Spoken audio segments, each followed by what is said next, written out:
Today is Wednesday, February 11th, 2026. I'm calling to order the Advisory Committee of the Marine and Environmental Resource Task Force for the town of Fort Myers Beach. Could we all rise for the Pledge of Allegiance? I pledge allegiance to the flag of the United States of America and to the republic for which it stands, one nation, under God, indivisible, with liberty and justice for all. Thank you. You may be seated. Say our Father. Okay, Do you have your mic on? yes, I do. I want to look How's that? better. Okay, Thank you. you're welcome. All right. With that, I will proceed with the roll call.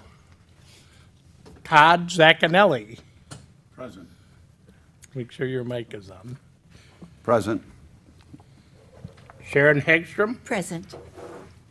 Ed Brood, Here.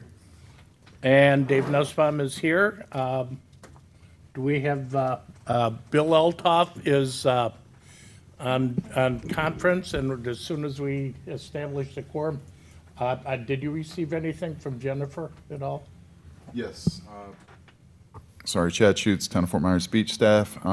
Both Jen and Ranger Rob asked to be excused for this meeting. Okay, thank you. With that, we do have a quorum. First we have to do is, Member Eltoff is wish to be here via Zoom, so I'll accept a motion to accept Bill attending via Zoom. I'll make that motion. Okay, I'll second that. All those in favor say aye. Aye. Opposed? Motion carries. Bill, you're in the meeting. Thank you very much. Okay. Turn your volume up just a tad, please.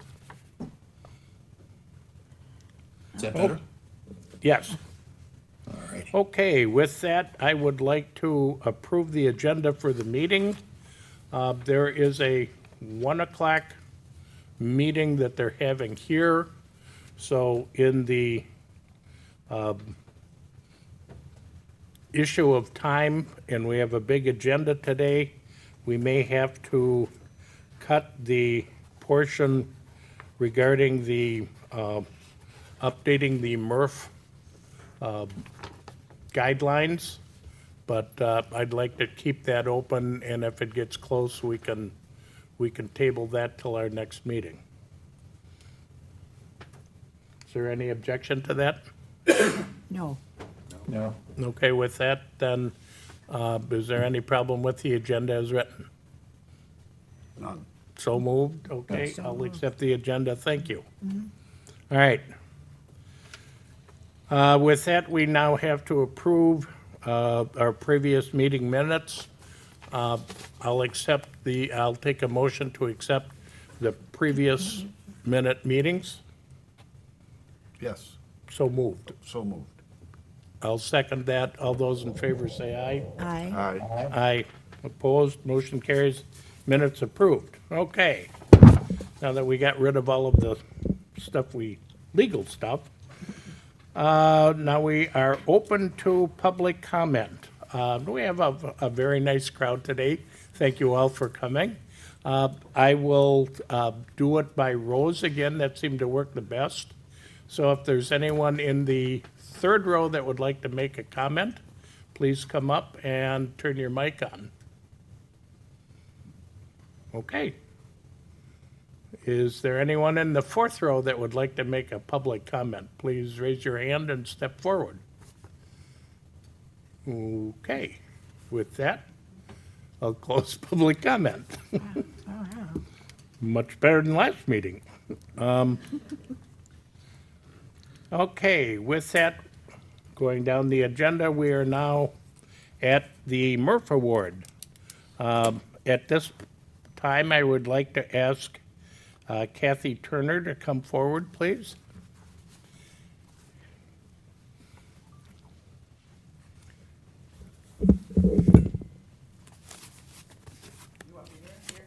Come on up. It's pretty. Kathy is president of the Fort Myers Beach Garden Club, and in recognition of their contribution to the Arbor Day Festival, and donating so that we could provide trees to many of the residents from the garden club, the MERF committee decided that the garden club should receive the MERF award. This is our way of expressing appreciation to the individual or group that best adds to the economic and environmental stability of the island. And this is well-deserved. So with that, congratulations. Thank you. Here's the award. Please turn around. Please stand, everyone.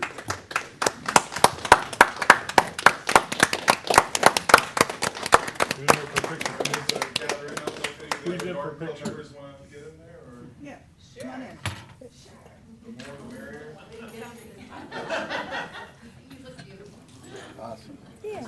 Yeah, yeah, Morning. yeah, that's nice. That's nice. All right. 1, 2, 3 trees. Trees or trees is good.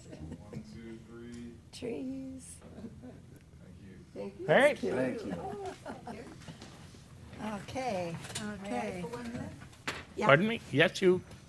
And please say something if you so choose. And where does this turn on? Just on the button, there's a button on the bottom. Can you hear me? Yes. Okay, well, I thank you for this award on behalf of the Estero Island Garden Club. We were thrilled to be able to sponsor Arbor Day. We look forward to continuing collaboration with the town on matters of horticulture and landscaping. So I thank you very much. You all have my contact information, so I can't disappear. So looking forward to working with you in the future. Thank you so much. Thank you.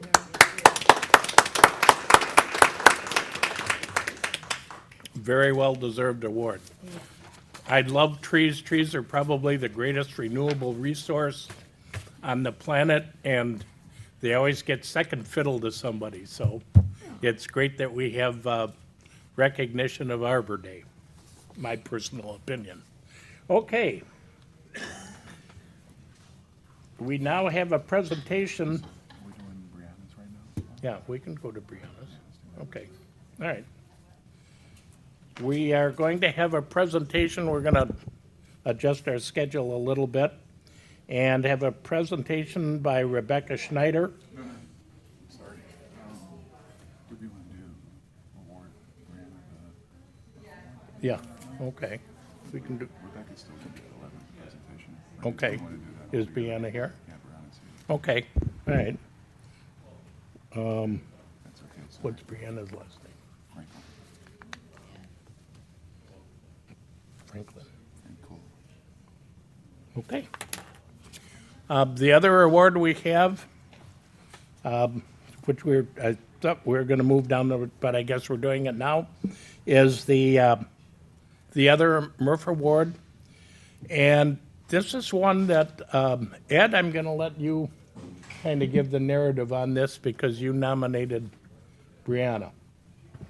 Well, Brianna was the representative, the FWC representative that looks over the birds, the nesting birds during the bird season. And I had the pleasure of meeting her last year, and she, her and her assistant Kaylee, they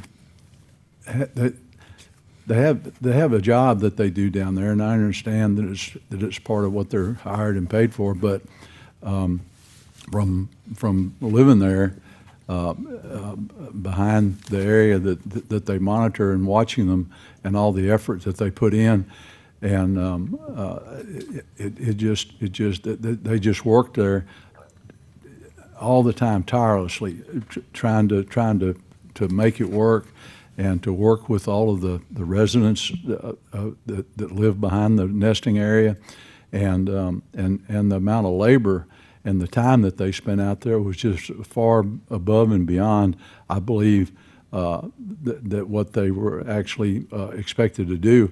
And so, and it's a long season.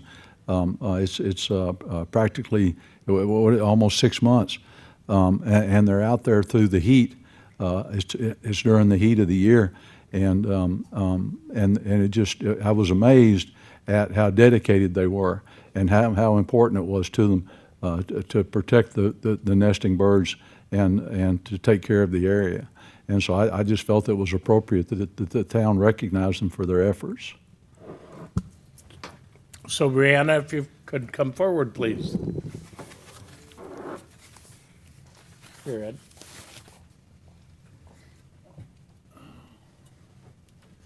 There you go, Brianna. Thank you very much for everything that you've done.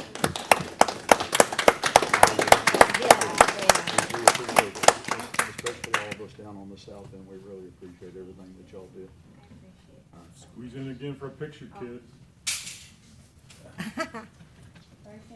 That's perfect, fine. yeah. Wherever you wish. Perfect. Yeah. All right. 1, 2, 3, say, for the birds. I give you the bird. All right, thank you. That's Yep. funny. Thank you. Would you like to say a few words? Okay. I have already been let know that I'm a quitter, so I too feel that way. And unfortunately, I wish I was still able to do my job down there. It's the first season I haven't. I was there for about 2 years, but we couldn't have done it without the Perrys, of course. Thank you very much, and Ed and everyone else's support, Chad especially.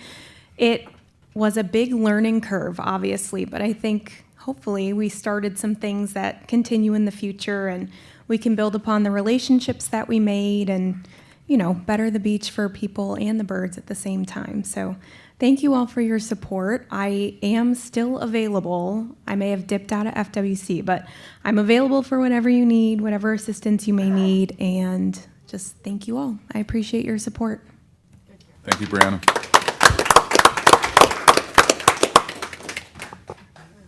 Okay. Thank you, everyone. Moving down on the agenda, we're now going to have a presentation by Muhammad Davies on dune impacts in response to successive hurricanes. Yep, so Mohammed is with Hummiston and Moore.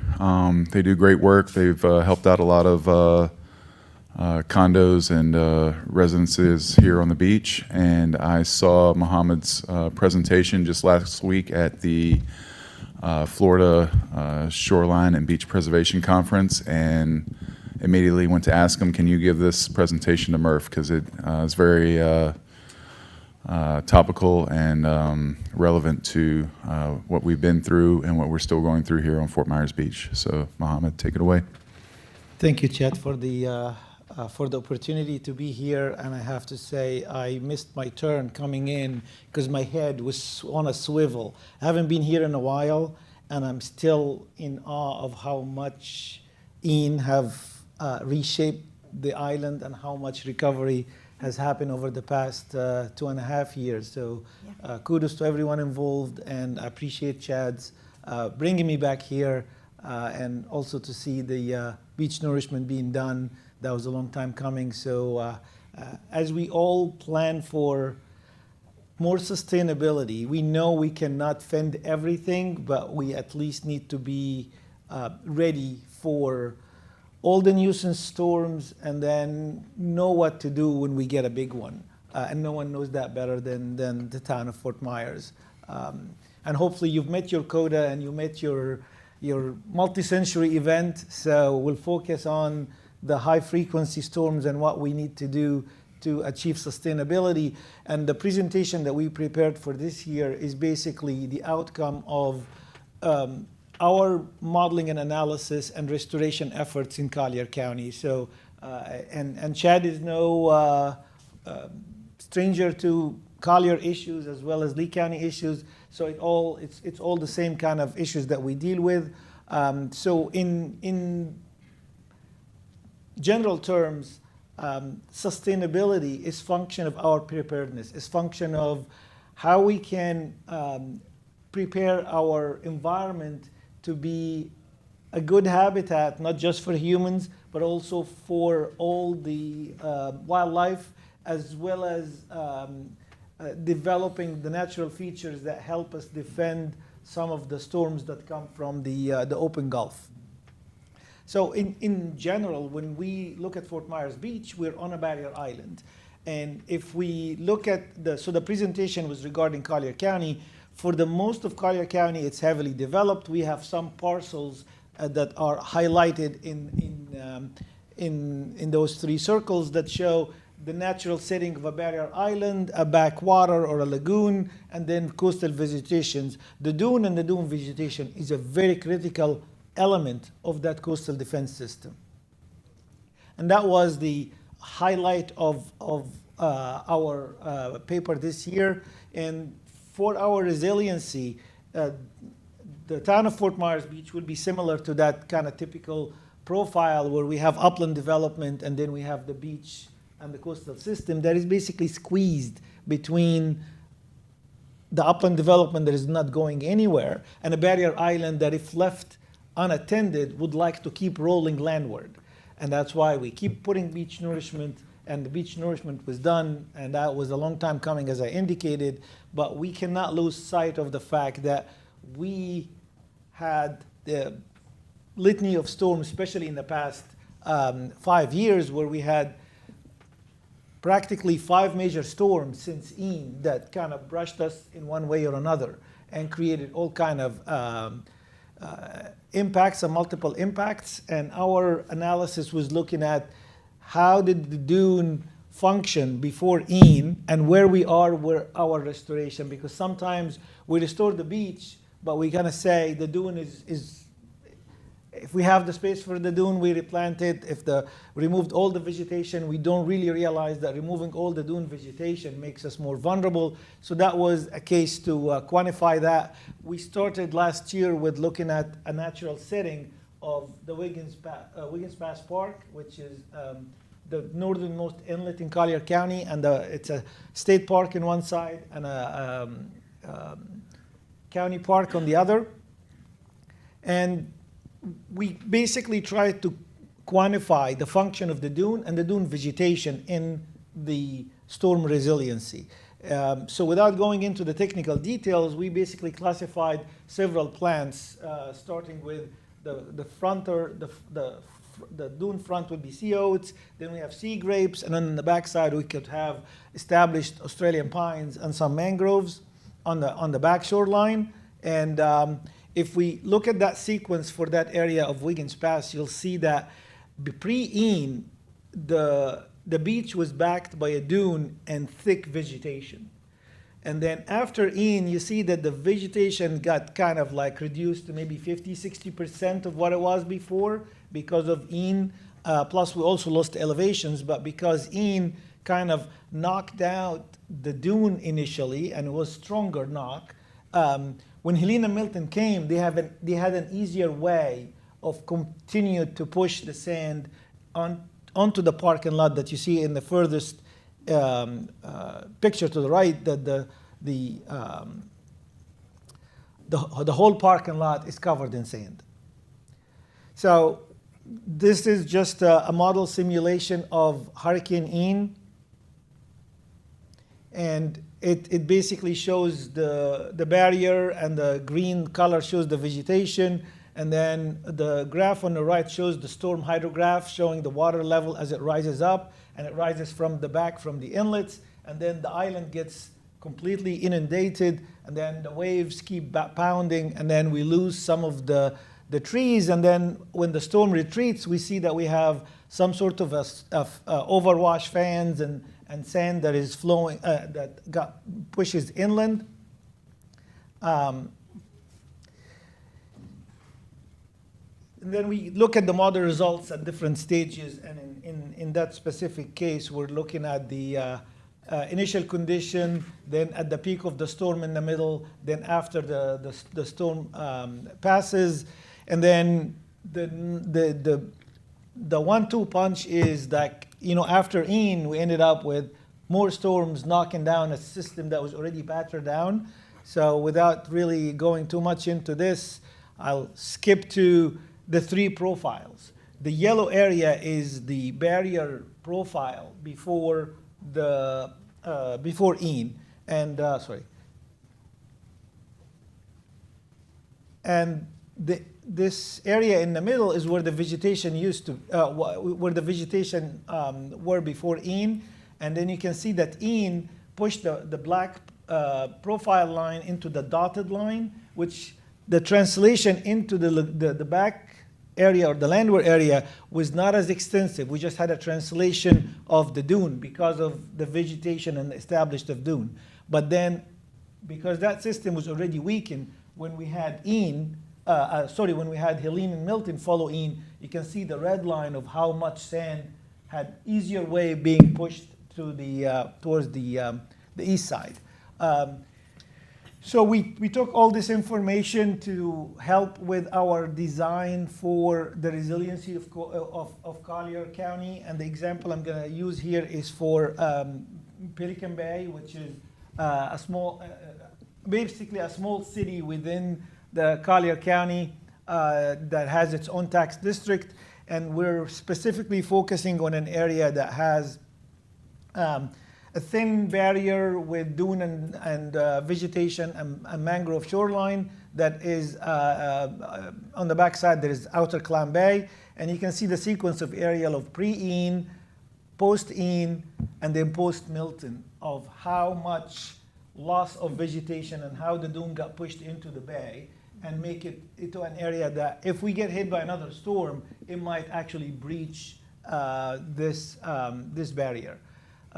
To show you part of our technical analysis in this profile, if we focus on the top one, we'll see the area that is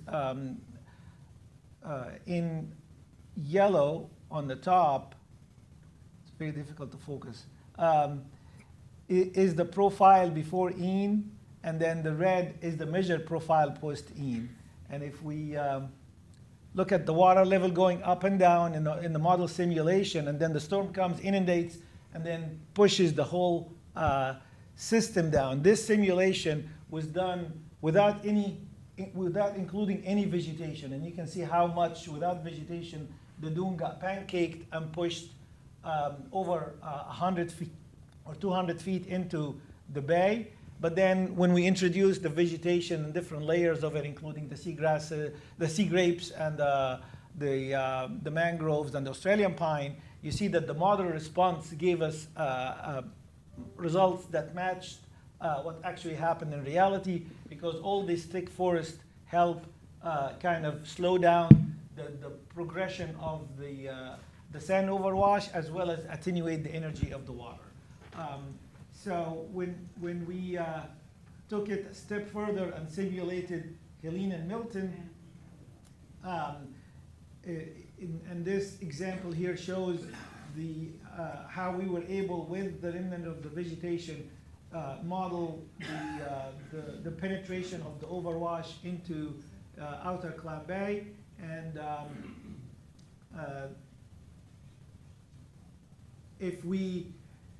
this is a prediction. So if we do not do anything and another Milton comes by, we'll have further overwash and lowering of our berm to an elevation that will make us more vulnerable to breaching in the future.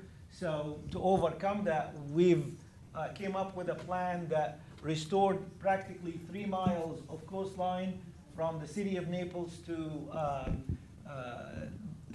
the Vanderbilt Road, if you're aware of Collier County roads, and we basically reclaimed the overwash that used to sit on the Outer Clam Bay area, and reclaimed it, removed the dead mangroves and the dead vegetation, and reconstructed the berm that is roughly plus 9 or 9.5. And then to complement the Collier County's beach nourishment effort, similar to the effort you do here where you're adding beach width. And then when we run the model without adding any vegetation, when we run the model, we'll see that when we get another Milton, the dune will be wiped out and pancaked and pushed in, but it will be pushed into levels similar to what we had before Milton. We're not going to keep continuing a landward retreat, but we will lose the dune that we vegetated. And then if we add vegetation, and hopefully we will not have the type of storms that allow these vegetation to grow, we'll see how much those trees will help stabilize the beach and the dune and prevent the penetration of sand into the landward areas, whether they're upland or natural preserves. So this is just a summary of the model results, and basically saying this is the restored profile, and then we upped the dune to +9. The berm is near +4 or +5, depending on the area.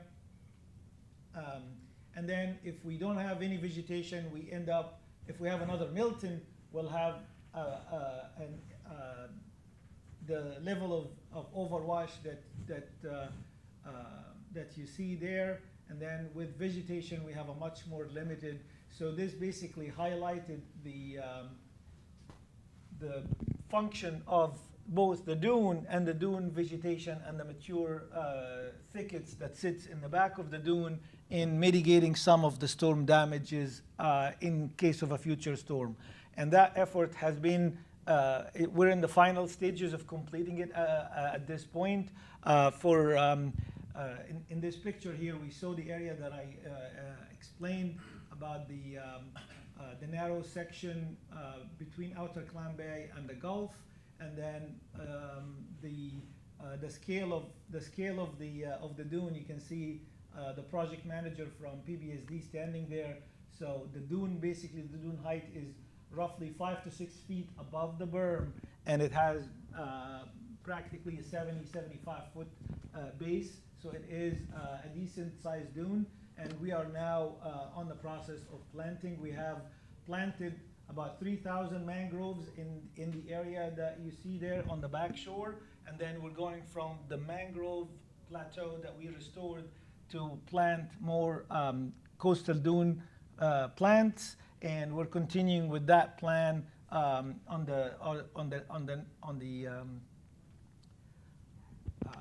inside the inlet as well. We've did some restoration of the mangroves that were damaged, and then along the northern part of Pelican Bay all the way to Vanderbilt, that area is about 2 miles, and we've completed a dune in the size that I just mentioned throughout this area.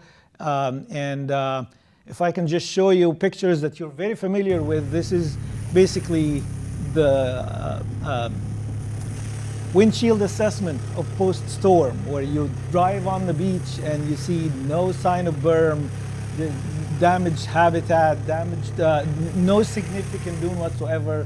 Everything is pushed landward,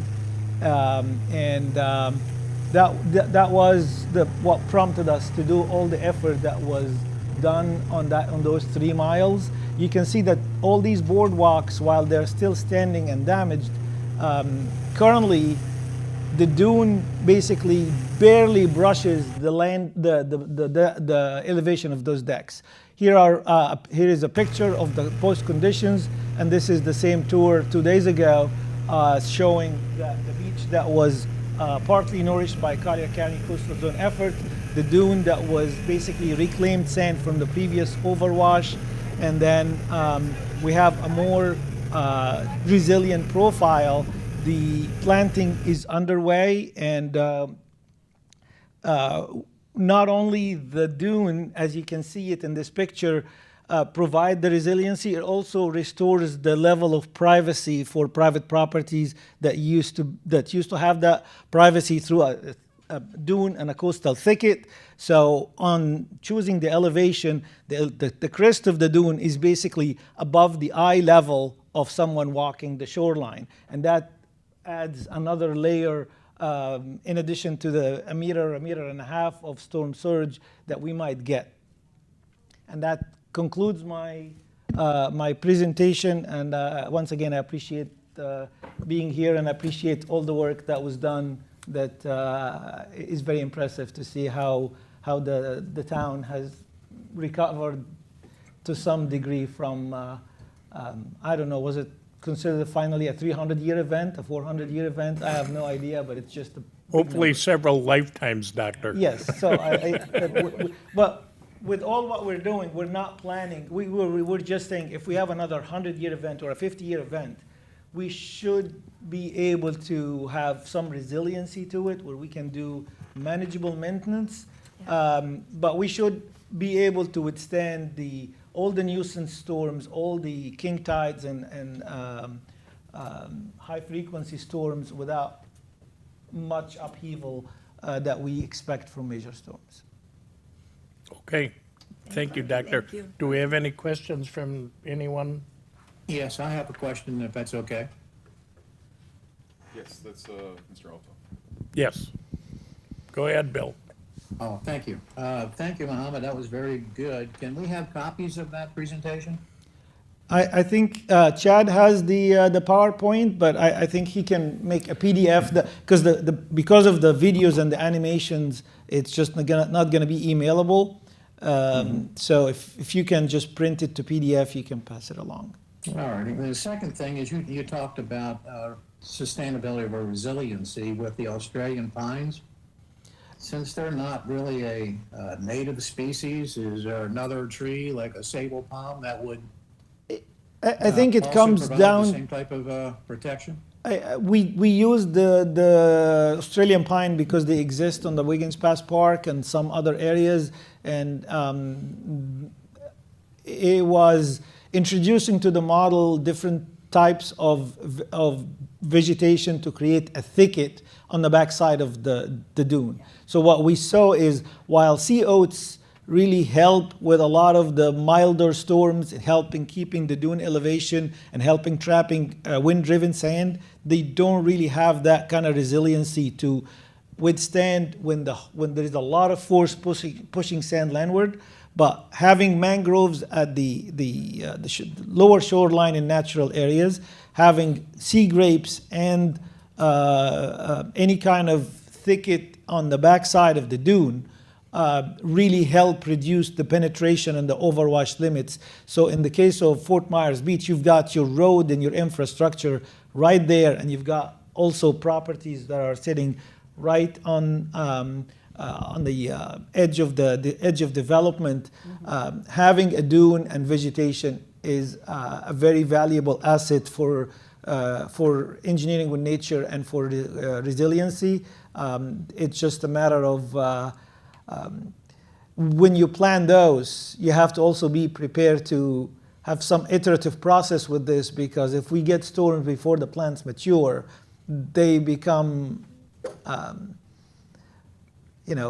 Sacrificial. Yes, sacrificial elements. So when we planted already 3,000 mangroves, and we have a capacity to do 10,000. And I always tell them, don't get disheartened when you see either dead plants or washed away plants, because if we recover 40 to 50%, if we have 40 or 50 that reach maturity, we've achieved a lot. So we just have to have the understanding that when you work with nature, you also have to understand that it's an iterative process with nature, and nature does not really take any orders from us. We are the one who should respond to nature rather than trying to dictate things on nature. Agreed. Thank you. Any other questions? Okay. So, Doctor. yeah, if I may, Chairman. Sure, go ahead. Thank you so much. So whenever I saw his models and that graphic showing how the sand was moving and how much more overwash was happening when there was no vegetation, that really drove home. It's definitely what we lived over the last several years with putting that emergency berm there and having that amount of overwash without that vegetation. As Dr. Davies said, it's difficult whenever you're getting hit year after year to get some vegetation in there and mature vegetation to actually hold that sand in. That's something that was discussed at the FGCU kind of environmental get-together that they had, and trying to develop a kind of a rapid response, plantings to try and get some quick growing things to try and stabilize the dunes.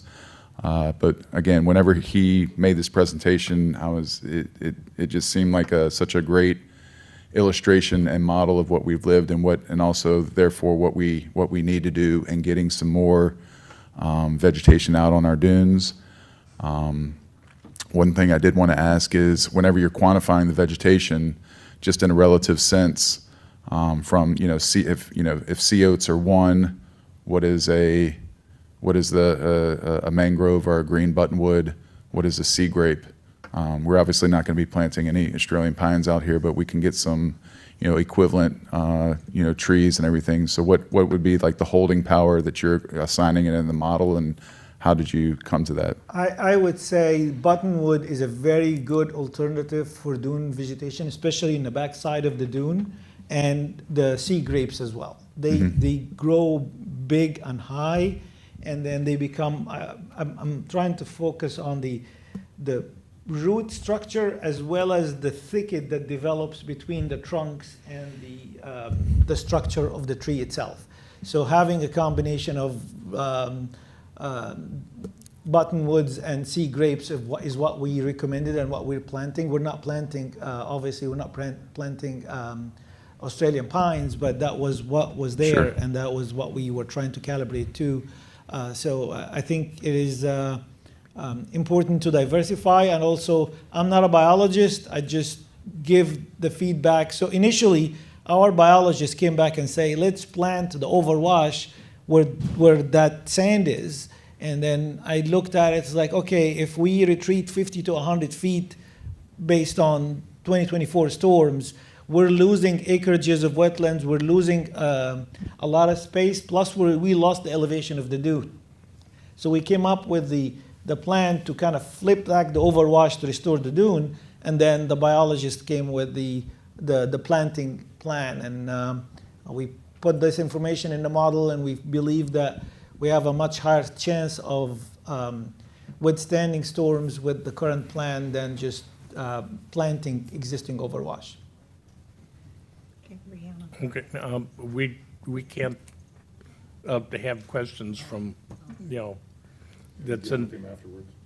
you can talk to the doctor after the meeting, or else step outside. Any other questions from the MERF committee? Okay. Doctor, thank you very much Thank for you your very much. presentation. Very enlightening. Okay. Next on the presentation list is Rebecca. We can do the time certain at 11 just to make sure that we're ready with our presentation. Sure. Pretty please, I'm sure Roxanne. Does it have to be 11 o'clock? Well, just as soon as I can get ready with IT. Yes. Okay.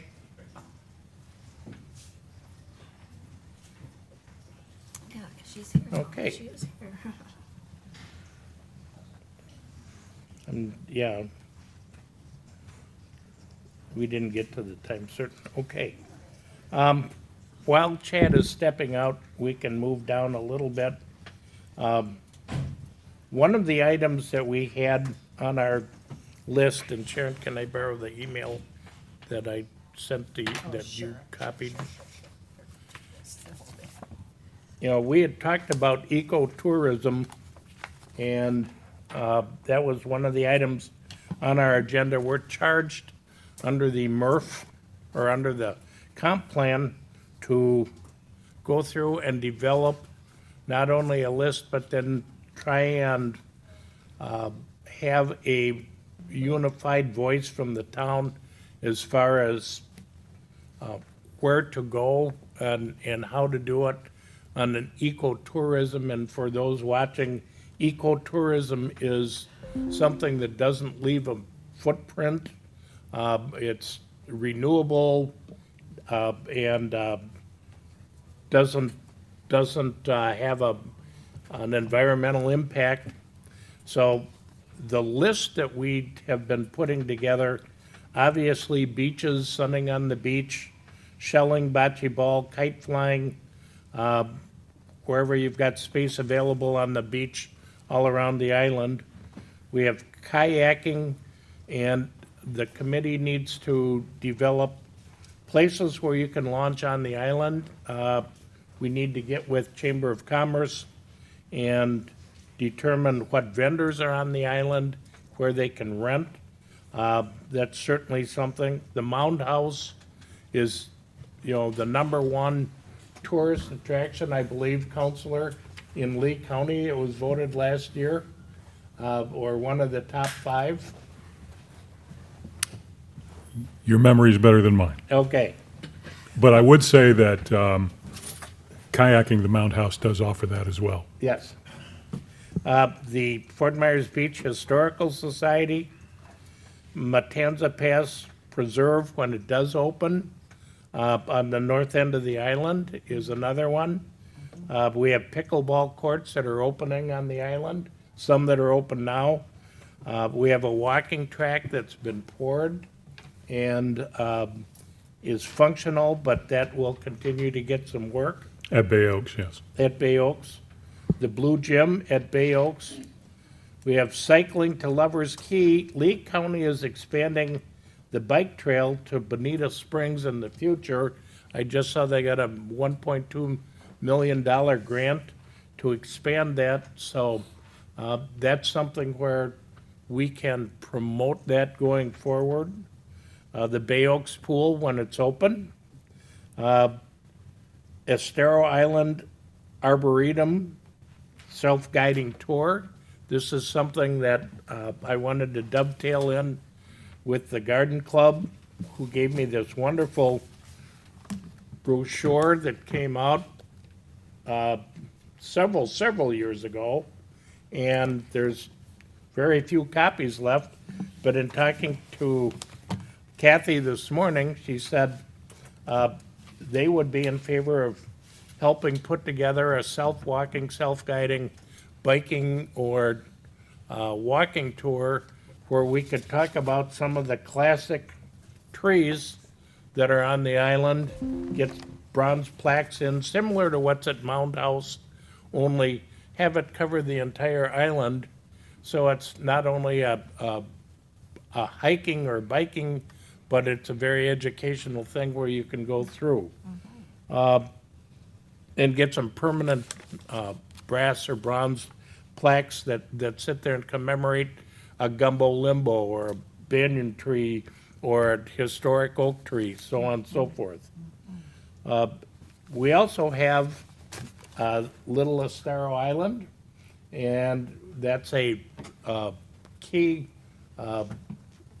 visit by the bird watchers and the people that come to the island. We have a very unique area where we have 5 of the most critical shorebirds in Florida nesting on the island. We're one of the only places in Florida where all 4 varieties or species are nesting on the south end of the island. And that's, again, something that attracts a lot of naturalists and people from the Audubon Society, and we get Rosetta spoonbills and some of the ponds in the spring that occur on the wide areas of the beach, and they're absolutely gorgeous to look at. Eagles come down. It's a birder's paradise throughout the year. So that's something, and one of the areas that we need to put together is, and I think this is what Mayor Allers is charging the committee with, is trying to get this all put together so that we have a united front working with the chamber and saying, here are all of the eco-friendly things you can do on Fort Myers Beach, and it doesn't cost anything. So, and it's a wonderful thing.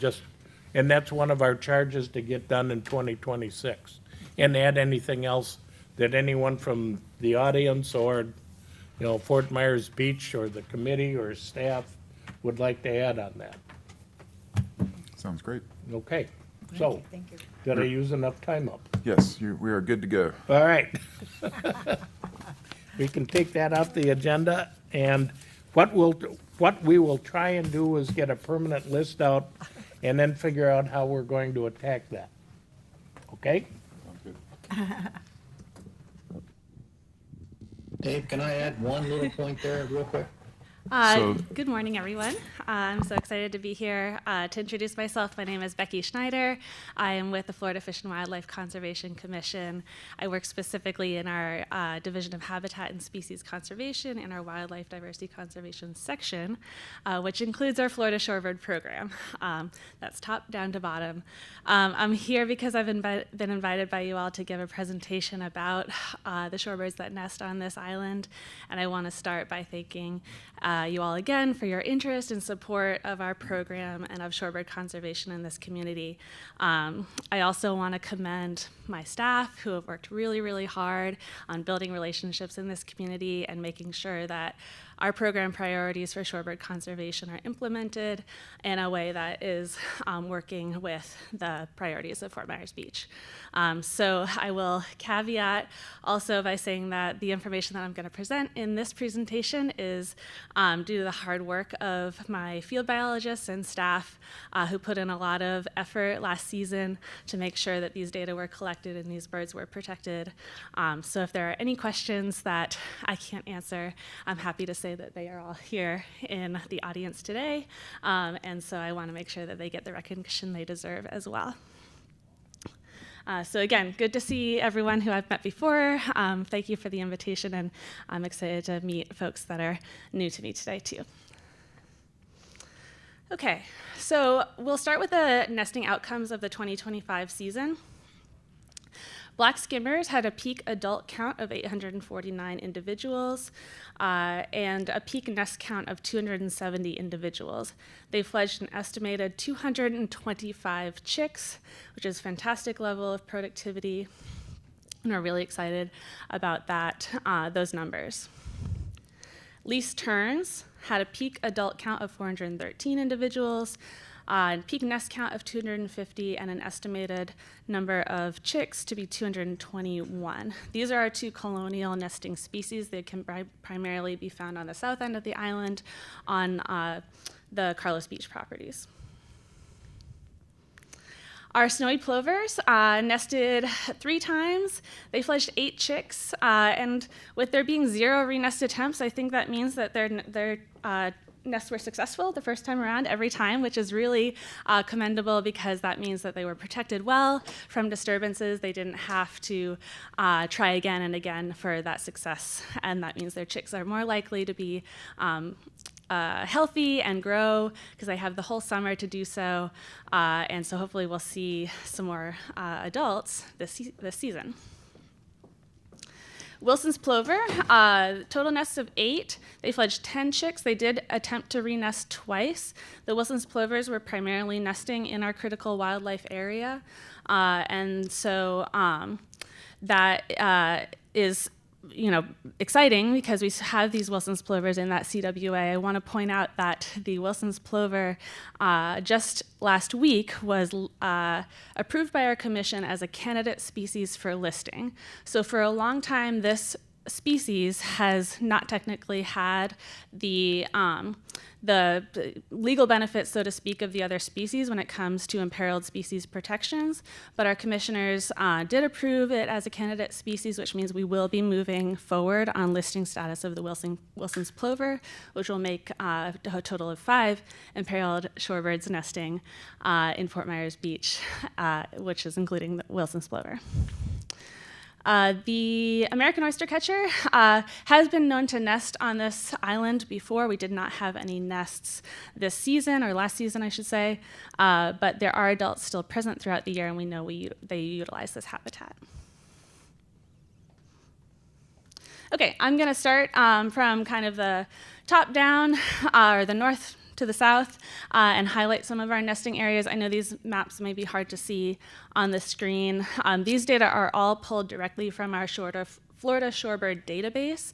This is a database that is publicly available to anyone with an account. An account is free to create. So if you're ever interested in learning more about how we collect data and the data we have over decades of nesting shorebirds statewide, the FSD Florida Shorebird Database is the place to go. So on the 6,000 block, we had these 2 snowy plover nests, which are shown in orange diamonds on the left side of the screen. And then those nests fledged the young that I mentioned on the previous slide, and all the yellow dots on the right side are places where those chicks were observed. So as you can tell from this comparison, the nest success is really kind of blossoms out from the original natal location, and these chicks use areas all throughout the beach during the brooding stage. Okay, then we have the CWA. Like I said a moment ago, Wilson's plovers, I think, were the primary shorebird species nesting, other than killdeer and other species that are non-listed species. And you can see a few of those orange diamonds on the top there of where those Wilson's plover nests were, and then subsequently all those chick locations on the lower part of the screen. And then we have the 8,000 block. This is where our large colonial nesting site is on this property, and we also do have solitary nesting as well. So the big green polygon is the shorebird colony that Bree posted for least terns and black skimmers, and the 2 diamonds are those solitary nests, I believe, for snowy plovers, Bree? One snowy and 1 Wilson's.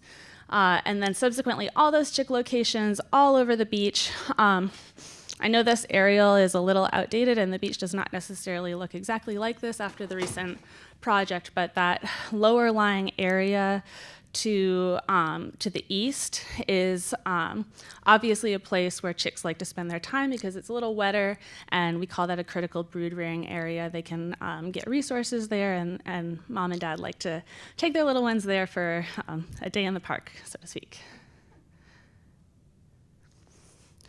So some of the major conservation milestones that we had last year were improved nesting habitat. We use herbicide treatment to reduce sand spurs. This has been an agreement that we've implemented over the past several years, and it seems to be extremely effective and has certainly limited the extent of nuisance vegetation that's growing in this colonial nesting area. We also had limited overwash events this past season. I think that was due to weather and climate events, obviously out of our control, but it's still a good thing. For shorebirds, it means that their nests don't fail due to natural causes, and they have the highest chance of success. So all of this led to increased productivity for our focal species. I'm also really proud to say that stakeholder engagement was excellent last season. We did preseason engagement and within-season updates throughout the year for anyone who was interested in remaining informed or who we wanted to make sure was kept informed about the listed species that may be occurring on this island. And then we've always used an adaptive management approach in our program, and we really put that into place this season to make sure that we are adjusting our posting areas and addressing any threats or concerns that we would have for the protection of these shorebirds in real time.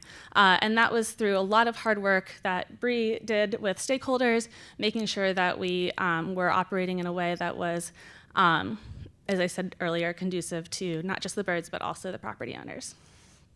So we adjusted the posted area as we were able to, based on what the birds were doing, and also did a lot of hand removal of vegetation in areas where birds ended up occurring that we did not treat for nuisance vegetation with herbicide.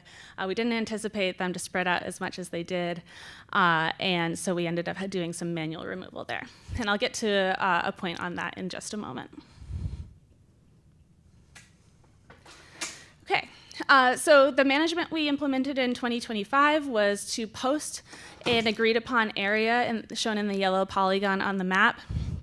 This would be for the protection of primarily our colonial nesting species. It's a little easier to predict where those black skimmers and least terns are going to show up.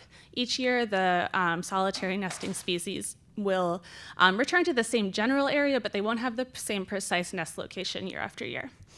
So the posting is intended to kind of hopefully in a way predict where we would expect to see birds nesting in the subsequent season. And the idea here is that we would pre-post a footprint that would then be treated with herbicide to ensure that when it was closed off due to the protection of nesting species, that the vegetative growth didn't become problematic for both the birds or the homeowners. So that yellow polygon is where we applied herbicide treatment. We treated only within that agreed upon area. And then when the birds first showed up, we ultimately closed off the area with signs and string. So what that means is that we worked with property owners to create an agreement in which we were able to implement our preseason management before birds arrived, which is very important. You obviously can't spray herbicide when imperiled species are present. But we also didn't impede any access to the beach until the birds were actually physically on site. And that happens usually about middle of April or so. So that pre-posted area was closed off per our posting guidelines, statewide posting guidelines at the moment that nesting was initiated. There was very limited growth of sand spurs throughout the nesting season on that treated area, but there was growth of sand spurs outside of the treated area where birds ended up nesting in places that weren't pre-treated. So for that reason, we are proposing a modified management plan for the 2026 season. This is the first preview that this community is going to receive, so this is not something that we've discussed with property owners yet, and we will be going through thorough processes of talking to folks about this proposal and making sure that this is something that is still acceptable for our conservation priorities. So we will be discussing this potential pre-posting option. The benefit to both birds and homeowners for this prospective option is that we get more widespread treatment of those nuisance plants like sand spurs and crowsfoot grass, and we can limit the disturbance to the birds that may nest outside of a treated area. It's obviously not ideal for us to have to go into a posted area during the nesting season to manage vegetation. That's a breach of our own policy about entering posted areas, and it just disturbs the birds, and there's a lot of inherent risk there. So the idea here would be a lower impact approach and ultimately a benefit to, as I said, more widespread vegetation management. So we would conduct targeted herbicide treatment in the pre-posted area, which we're proposing to include not just the yellow polygon that we treated last year, but also this green polygon that is more representative of precisely where the birds nested in 2025. Of course, above all, we'll be Excuse me, continuing- Rebecca, just for a second, can you explain what the purple is? Bree, can you explain what the purple is? Oh, yeah. So, actually, Hey, Bree, can you come up to the mic? Sorry, thank you. You want to push the button.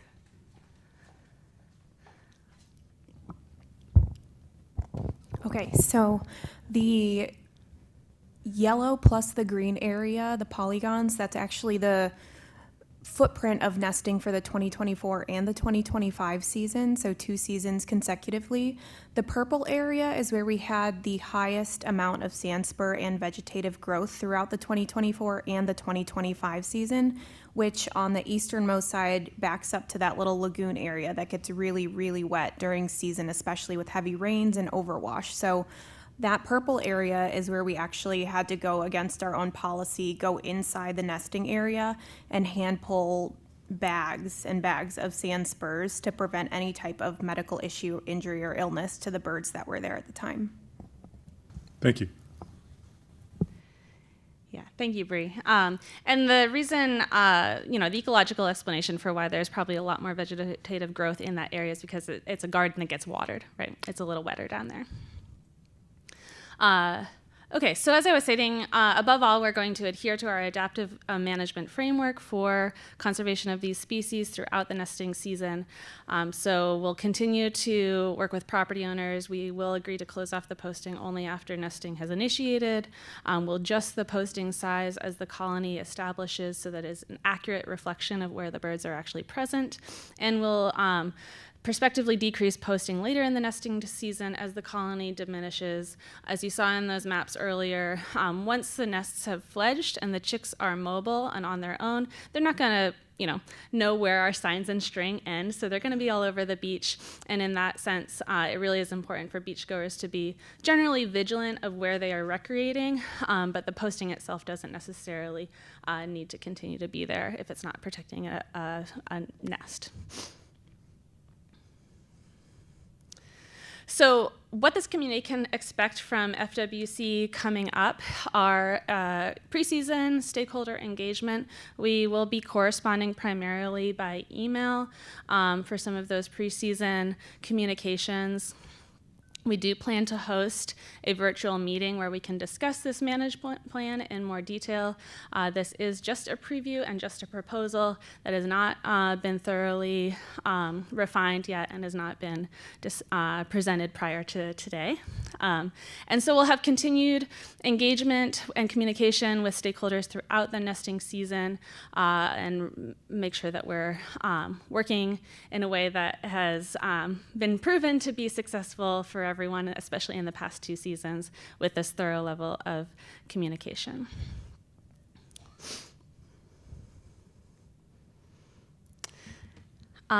I want to thank you all again. I want to thank this community for their continued support of our Florida Shorebird program. All of these proposed actions and all of the hard work that has been put into place over recent years and frankly decades is really a reflection of a positive relationship between the community and FWC, and I think that relationship has been improving over time, and we want to commend staff again for how hard they've worked to make sure that we've got that relationship and those communications flowing freely. I want to take this moment to introduce Monica McKenzie, the woman with red hair sitting in the audience. She is our new Southwest Regional Shorebird biologist. Monica might not be a stranger to some of you. She actually works as a critical wildlife area biologist in Fort Myers Beach in 2022. Yeah, so we hired her in 2022 as a seasonal biologist. That was before we had the year-round position that Bree subsequently was hired for and created and formed as her own. So Monica will be your regional contact for shorebird issues. I'll always be available, as I have been, as regional biologist. Both Monica and I are based in the Lakeland regional office, so we are quite a ways away. You can reach us by phone or email anytime. I want to congratulate Bree for taking on a new professional opportunity. She's actually departed from FWC and taken on a new job. So we now have a vacancy on our team. The critical wildlife area biologist position that she held is vacant, and we are looking to hire someone hopefully just almost as excellent as Bree was.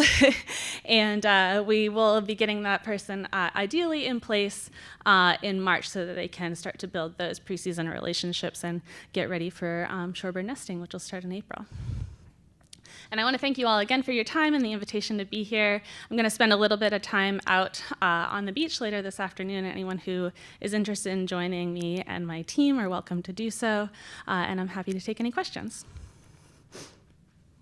Rebecca, remember the day when you have the birds and you're trying to pull out all the sand spurs from the little chicks? Mm-hmm. That's just amazing. And now they're really, the amount of sand spurs is so down, thanks to all that spraying. I am so grateful. Yeah, it really is, I believe, to be the most favorable approach that we can implement with the resources that we have to make sure that those birds aren't suffering later on in their development. Okay, yeah, it's good work. Thank you. Thank you all. Rebecca, I know this is kind of a difficult number to try and ascertain, but Do you have any ideas as far as the improvement of the mortality rate of the fledglings and chicks due to herbicide versus not? Yeah. We had pretty substantial mortality, particularly among black skimmers, when we were experiencing that major die-off event. I'll describe a very complex issue very simply. What we deduced with the issue with the sandspurs was not that the sandspurs were the harm, although, like Sharon described, they do get embedded in feathers and they immobilize the chicks. So the sandspurs, when so ubiquitous, are problematic on their own. But the die-off that we were experiencing in 2021, I think it was, 2020 and 21. Mm-hmm. Yeah. What we were observing in the field was sepsis, and we believe that the sandspurs were causing lesions on the exposed skin of the black skimmer chicks in particular, and then those lesions would lead to sepsis. So as I said, it's complex. That ecological issue that we ultimately honed in on sandspurs being one thing that we could manage for. So as a major die-off, I don't think we had very much fledged success at all in those years when it was peak. And I am delighted to say that there were no chick die-offs to sandspurs in the past 2 seasons that I'm aware of. So we really took it down. That's a pretty substantial improvement. Yeah, it's a very substantial improvement, yes. Okay.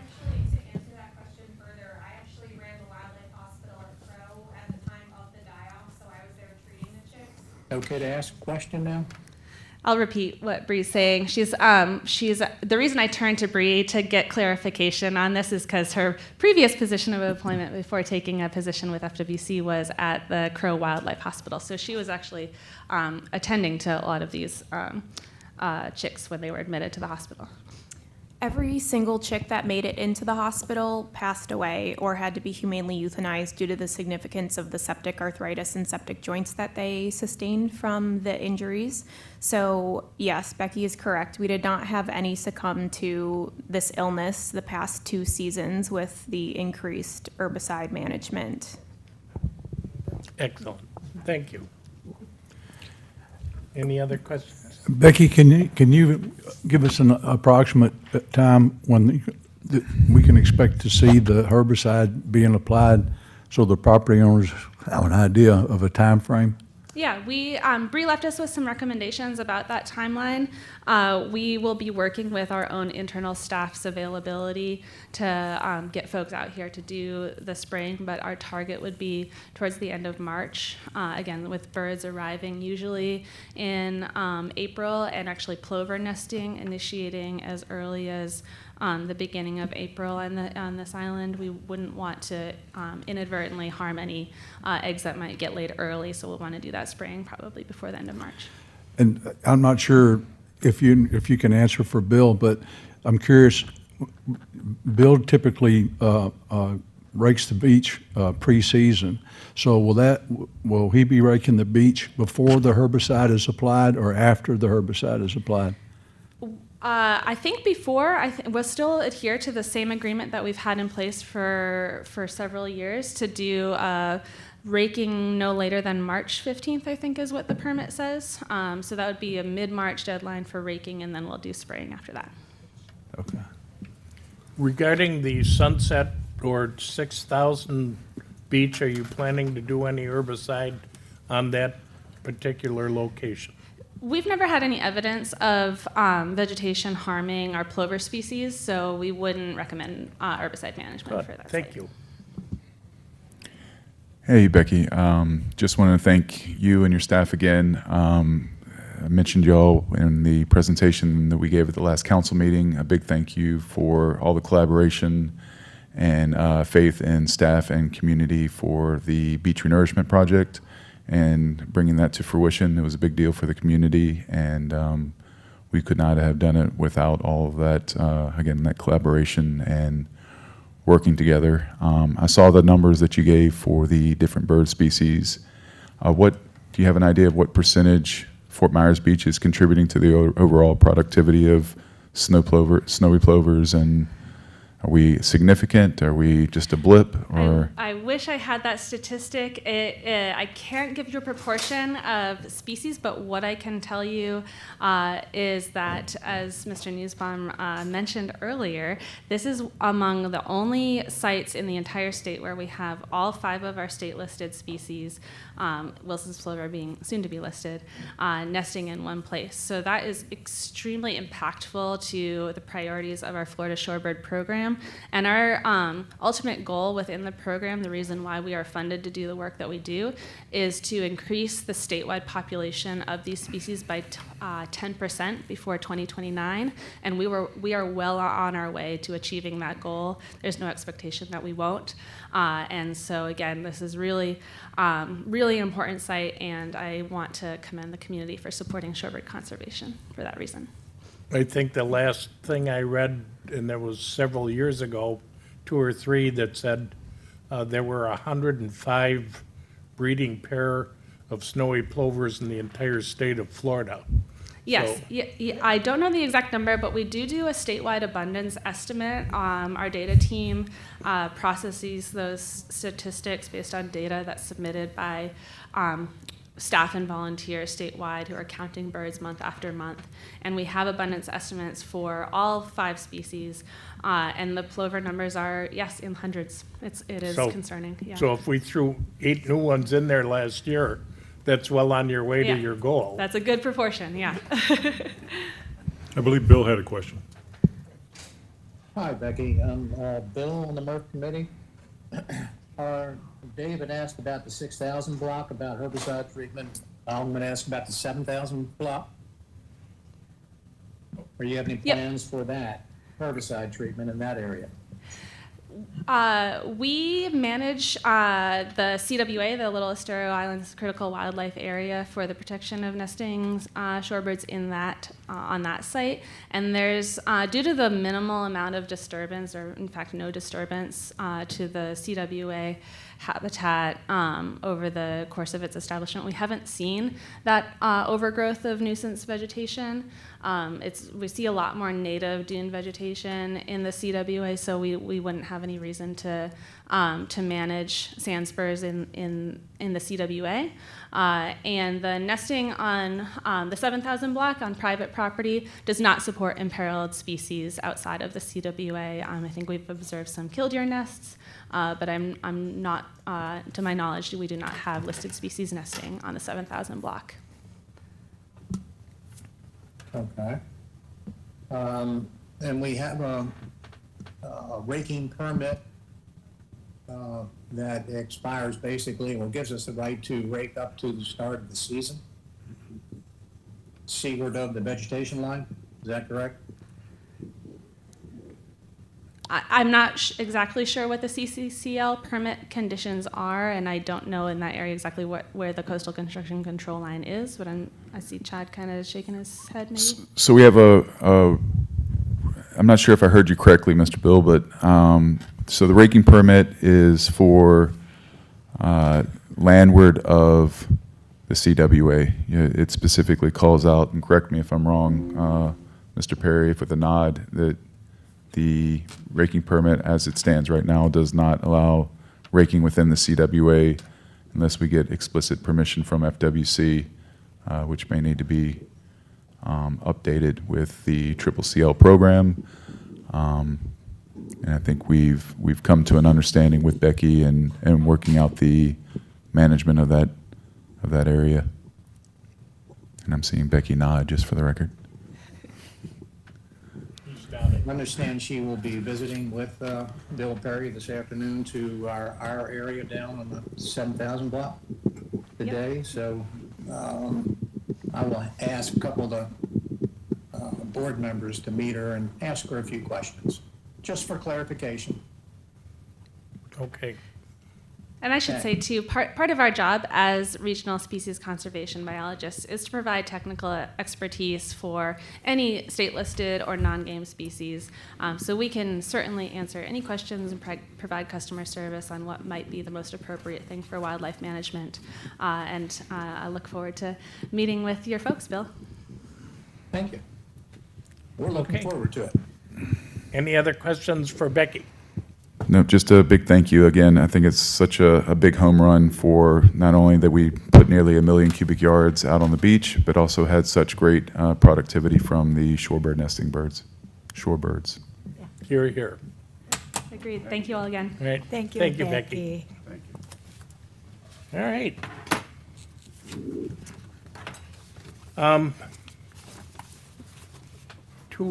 Two agenda items down. Next on the thing, we've talked about the ecotourism. I'd like to get, if there's anyone in here that would like to comment on the water taxis, please raise your hand. Okay. I will like to table that to our next meeting and get a little more public input on that. One of the things that we've been charged with as a committee is to get some public feedback on who's in favor of water taxis or ferries for Fort Myers Beach and who is not. And I think what we should do as a committee is advertise it, get with our new PIO and tell everyone, please come to the meeting, give an opinion, tell us what you like, tell us what you hope for, tell us what you don't like, and then we can report that and say, here's what we've found with the town, and then we can put together our own recommendations for it. Oop. So yeah, I just want to let you guys know, so we did post on the Facebook about the water taxi being spoken about today, but what I would like to do is put out an official survey through a SurveyMonkey creation that we can do that would petition the public to put in direct input, and then we can aggregate the data from the survey so that you could present it and actually have hard data. Okay, that would be great. Okay. Thank you. Thanks, Abigail. All right. That pretty much takes us down. I would like to talk about our mission statement next month and get a little cleaner direction on that. So that ends our current items. I would like to go to, do you want to do staff update first or members items first, Chad? I'll let y'all go first. Okay. Members items. My only thought was on that water taxi. May I go back to that? Sure. Okay. I'm not sure that it's clear that, it's not rides, it's to get from one place to another. It's not a day event or a half-day event. Is that, Correct. okay. I think it's the direction that I think the town would like to go is to use it as a mode of transportation to reduce traffic on the street. Right, right. And I've Well, seen that they're some two other different places. things. You're talking water taxi, and then you're also talking water ferry. Right. The water ferry would be what you're alluding to about getting from one end of the island to the other. With certain stops at Yes. marinas or restaurants. And, Yes. Yeah, that's what- okay, and I don't, and my other question was, are any of the hotels, are they gonna be involved in this to hopefully people just don't rent a car and take an Uber to the beach and get over? Well, I think that's some of the questions that we have to Okay, talk to the marinas, the hotels, yes, and the tourists. Certainly, there are people, I'm sure, that would love to be able to come to the island and not rent a car correct, and stay here for 2 weeks or 3 weeks or 4 weeks okay. and literally, Well, take at a the last water. meeting, I was a little confused because it was, it's not a day tour. I mean, somebody can buy a day pass, I think Naples has a $20 day pass. That's good all day, so people can go and get on and off and for the day. So that was my question anyway, just to kind of clarify. Well, and I Where think, we're I think leaning. there's a lot of different wants and needs from everyone. Right.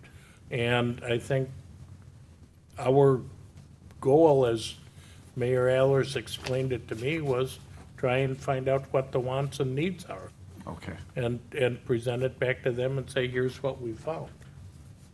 okay, thank you. Okay. Okay, Anything else, Todd, on members' items? No, I'm good, thank you. Yeah, okay. okay, well, I have something this time. I am now, as you can see, a graduated member of the Water Keepers, Calusa Water Keepers. For all my classes, which is really helpful as far as being a part of this committee and the Calusa Water Keepers. It all kind of goes together. And the MERTF book, Flippers and Floaters? Anyway, the little booklet that is put together by the MERTF committee previously, I brought they asked for 200 of them for the last tabling event that I went to last weekend in Cape Coral. And so it's all a good thing, so thank you. Well, congratulations, Thank you, Sharon. thank you, thank you. Anything else? This is all, thank you. Okay, Yep. I don't have anything. okay. Again, I'd like to bring up You want to ask Bill? Bill? He may have dropped off. I think so. Maybe. Bill, are you there? Okay, apparently he did. I had, once again, I was involved in meeting at the Margarita Hotel, talking with kind of the second meeting on discussing speed zones on Estero Bay. Mary Torgerson was kind enough to be the ramrod, putting it all together. And we came up with a lot of great ideas that came forward. And one of the biggest suggestions is they have a map that they're now putting out that discusses where the speed zones are, where the manatee zones are, and everybody's using the same map. Now they're gonna streamline that, make it a little simpler, and put a little more information. They're gonna get a little code that you can zap with your camera and get the information on it, but it's everyone, the hotels, the condos that are renting, the, marinas, boat rentals, everyone using the same statements going out as far as protecting the manatees and the porpoises and the dolphins and the wildlife that are back there using speed zones, and protecting the seawalls that are back there. So it's a great second step. I was very happy to be part of it, and I will keep the committee advised as we go forward. And certainly, again, kudos to Mary for ramrodding this. Chad, you were also there. And I think it was just a phenomenal event that she put together, and hopefully we can get at least more people aware of the fact that there are speed zones, and no wake means no wake, not just slow your boat down. Right, right. And that's all I had. All right, so staff update. So we had a successful Arbor Day event. Again, thank you to the Garden Club for purchasing those saplings and the giveaway. We got a lot of good feedback, and everybody was very happy with the species that we chose this time, with the flowering trees, and I thought it was a great event. We also have some more trees planned and going to be putting some trees into Wasting Away and Lover's Lane, the parking lot proper, and then Lover's Lane, there's a 20-foot by 70-foot, I guess you could call it maybe a pocket park, to get some vegetation in there and beautify it, and right across from the Chamber of Commerce, if you're not aware of where that's at. And so that should look great. And then also our trees that we have planned for our beach accesses and offerings to all of the beachfront property owners. Please, if you are looking for more vegetation stabilization in your dune, trees that we're going to be planting, green buttonwoods, as we had talked to Dr. Davies about, as well as sable palms, sea grape trees, are all on offer, as well as ground cover. So if you are interested in more plantings, or if you haven't signed up for the easement and would like to enjoy the benefits of the town dune management plan, it's never too late. So please just reach out to me, and we can sign you up and get some plantings in front of your beachfront property to protect that investment in sand that the town, the state, and FEMA has made on our beach. We had a successful beach project down in the CWA.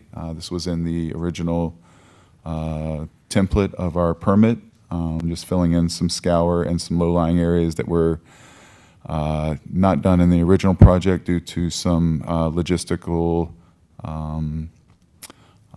challenges with the historical pilings being there. So we came in with a more surgical truck haul project and finished off that template over there. So nothing new per se, just finishing off that area.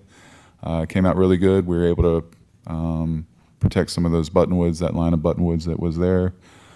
They were looking pretty dried out on that beach. We'll see how they do out there. Again, that's a great species for giving some resiliency to any overwash and surge events that we might have. Those woody species are great root systems, and they also mitigate the storm surge with their branches and trunks. So good project. And then we also have a central beach rebuilding dunes and filling in scour, again, that was left undone by the dredge project. So we're going to, again, finish it off with a more surgical, strategic beach truck haul project. That should be going out to bid sooner than later. And we also have tilling that's planned. So that is a permit required activity that will come and till the beach that was renourished for the sake of the turtles, so they don't blow their back out whenever they're digging in that sand. And I think that's all I have, unless y'all have any questions. Does anyone have any questions first? I do not. No. No? Yeah, Chad? Thank you. You're welcome. Oh, also, shorebird nesting season, sorry. Shorebird nesting season starts February 15th, so for everybody in the CWA and any dog walkers over there, please mind your dogs are not allowed in the CWA, especially during shorebird nesting season. I'm sure FWC law enforcement will be down there educating folks, but we ask just to, we've made that runway that's upland of the CWA as a walking path, and that's outside of the CWA, so please stay off the beach proper and give the shorebirds their space. Okay. Bill, are you on? Yeah. Chad, the easement agreement has once a year tilling, right? Which on the outer beach. Is that what you were just talking about? So our FDP permit for renourishing the beach has tilling required for 3 years in the template area following the renourishment event, yes. Yeah, and that's just a one-time shot. You're not out there saving the turtles back every week or anything like that. It'll be for this year and another 2 years. Yeah, but it's a one-time shot. Yes, sir. Okay. 128 acres. Okay, and we're a part of that, correct? Sorry? we are part of that tilling, correct? Yes, sir. You do have, the template is out in front of the 7,000 block in the CWA. Yes, sir. Okay, thank you. Okay. Any other questions for Chad? Yeah, did you say nesting is February 15th? Shorebird nesting season starts February 15th through September, correct? Thank you. Any other questions for Chad? Thank you very much, Chad. You're welcome very much. Thank you, thank you. Okay. That takes us down to public comment. Please state your name. For the record, it's Bill Perry. First, I'd like to thank FWC, Rebecca and Monica for coming and Rebecca's presentation. What I really appreciate in the last 21 years, since Charlie changed the south end and created that vast beach, we've had shorebird, seabird nesting. They decided they liked the south end of Fort Myers Beach better than Lover's Key, so they moved there. And so for all these years, I've worked with FWC, and I have to say, they always are truthful. They always work with the property owners, and it's been really a pleasure the last few years especially to work with them. And I look forward to working with them this year and going into the future, as well as my son. And Rebecca really goes out and makes relationships with the property owners, and that's so important to really explain, because people have questions. A lot of people don't trust the government, and she is always a smiling face that works with the upland property owners and explains to them what's going on, and she does everything she can within the law and to assure them that their beach will be taken care of. That's about all I have to say about that. The other thing is, I like the presentation that the doctor gave about the vegetation. I actually worked on that beach years ago. I did the tilling for them after renourishment. Something very similar happened in the CWA, where the vegetation was sheared off and pushed in, and that's why the tidal area there has filled in over the last many years. Another thing, since Charlie, I've noticed the little sterile island diminish and over time move in, and it's filled in. Most of it is filled in, except in front of part of Terramar, Island Reef, and Sandcaper. So, touching on that, what he spoke about vegetative plantings, I'm really pleased with what, under Chad and Michael Poff's supervision, the beach renourishment, and then later the plantings, the vegetative plantings up and down the island. Took a lot of arm twisting by myself for my properties that I take care of, and Chad, and explaining to people the merits of planting, dune plantings, and allowing, being part of the town's plan and allowing plantings on their beach. It was done in August. There was a few little tweaks that had to be made. A few properties didn't like it, the way it was done, so under Chad's supervision, it was redone in those areas. But overall, everyone that I speak to up and down the island are very pleased. And now we have pretty much an island, and we have vegetation on this island where we never had vegetation. And we have dunes, and we have a way to protect against most of our normal storm events. Of course, the kind of storms like Ian, there's really pretty much nothing we can do. But I congratulate the town's project for the renourishment, and the Chad's work and Mike Pop's work to get it done, and it's come out really, really good. Okay, thank you, Bill. Thank you. Yeah, Chad, you have done a great job. Any other public comment? Seeing no others, I will close public comment. And now we get to the MERF Award. Do we have any recommendations for the MERF Award for this month? I don't have any, but I wanted to point out that Kaylee, that was here earlier, I don't know where she went, but You might want to do this on mic.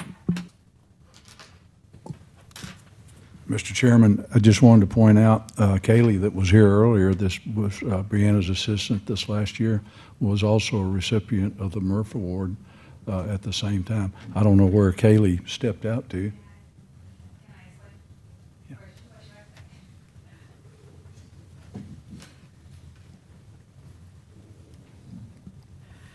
Thank you all so much for honoring Bree and Kaylee. I'll clarify that Kaylee is our predation management biologist. She actually works directly for Monica. So Bree and Kaylee, Bree's position and Kaylee are both Monica's direct reports. Kaylee's specific purview is to manage predators at sites where we know that those predators are negatively impacting the productivity of shorebirds. The reason she had to step out is she's actually been working really hard to host a training experience this week for her counterparts statewide. So we have other predation management staff who operate in the Panhandle and in Northeast Florida, and she invited them all down to this site in particular to learn a few things about trapping, to learn a few things about tracking coyotes and capturing raccoons. And I think that the team is putting some explicit energy into getting that iguana this week that apparently looks like Godzilla. And so hopefully with the team of experts, we might actually catch that guy. But she had to step out because part of her responsibilities in leading that training was going to take place later this afternoon. So please forgive her for not being here. I wish I had a chance to introduce her before she left. So Becky, can someone, how can we get the award to her? I can And bring I it to her. apologize, we didn't realize she had an engagement that she had to attend, or we would have taken care of this before she had to leave. Understood. Yeah, I think she only had a few minutes to commit, and we didn't want to be interruptive, but I'm happy to bring her award. Okay, thank you. All right. I guess we will table it for next month then, on the MERF Award. All right. Next agenda for next month, I do want to continue our discussion on water taxis, if that's okay with everyone. Sure. And I would like to try and get our objectives for the MERF committee reestablished. And those two items are going to take probably some lengthy discussion, I would state. So again, let's put those two on. And Chad may find something that he wants to stick on between now and then. He has a habit of doing that, so. It's his job. If that's okay with everyone, I will then, it is 11:37. I will accept a motion to adjourn the meeting. I will make that motion. You have to turn your mic on. I will make that motion that we adjourn the meeting today. Second? All those in favor say aye. Aye. Aye. Opposed? Thank you very much. Meeting's adjourned.